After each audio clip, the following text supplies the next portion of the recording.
You're really meeting him at a different time in his life where he's kind of an idealist and, and I think he's someone who throws himself into what he does. I think, he always believes that he'll find a way through whatever is thrown at him. And in this movie, he's really dreaming of creating a better life for himself. He comes from kind of a hard scrabble background, and he's fighting for his freedom.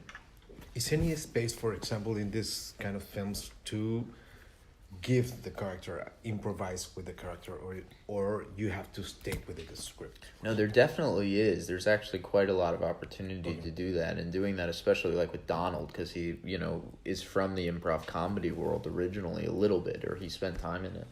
It was really fun. Phoebe made up a lot of stuff.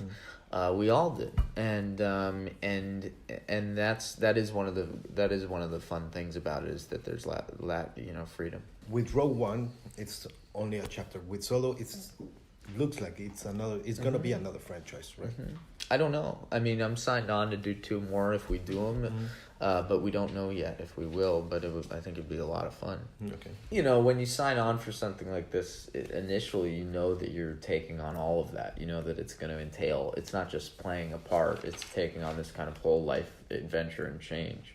Those toys and stuff, watching my nieces and nephews sort of stomp on them and play with them is a lot of fun. Talking about Millennium Falcon is a character in this one. Yeah, absolutely. Yeah, I think, there's this feeling of that, like, love at first sight moment. It's wonderful. And that was one of the great joys of doing the movie, was both, like, walking into it for the first time and seeing the whole ship and how, these things that feel so familiar, which I did it during my screen test.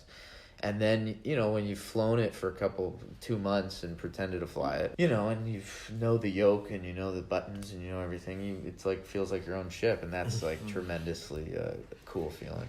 He has a tremendous sort of optimism and enthusiasm that he works with, and watching the effect that had on everybody that works for him was really very clear that his energy and his, and I've worked with great directors who don't have that at all. He has a kind of excitement and joy of filmmaking that he really loved. And he's like a great leader. And then also, more in the nitty gritty, I spent a lot of time talking to him about, why you're setting up this shot. I'd like to direct something. So it was about, really particular kind of craftsman-like questions and things. I mean, that really helps, putting on the costume and everything. It really gets you in the mood. Even during my screen test, I had like these pants and I put them on. Oh, fuck, this is really Star Wars, And it is that amazing sort of like being a kid again thing of you go on to all these sets and there's 14,000 people there. Or, I mean, that's an exaggeration, but there's hundreds of people there. And dressed as creatures and aliens and stormtroopers and all this stuff, and then you're just doing a close-up on you. And like that's going on every day. It's these kind of incredible magical worlds, and the design teams on these films are the best. I think George Lucas created a world that is so... He said this to me, that he wanted to create a new myth, and that he, in doing so, it was so informed by the whole history of mythology and archetypes and folk stories and fairy tales. And I think, really the work of Joseph Campbell. And so he created this world brilliantly that is so rich and so layered that we're still playing in that sandbox for 40 years.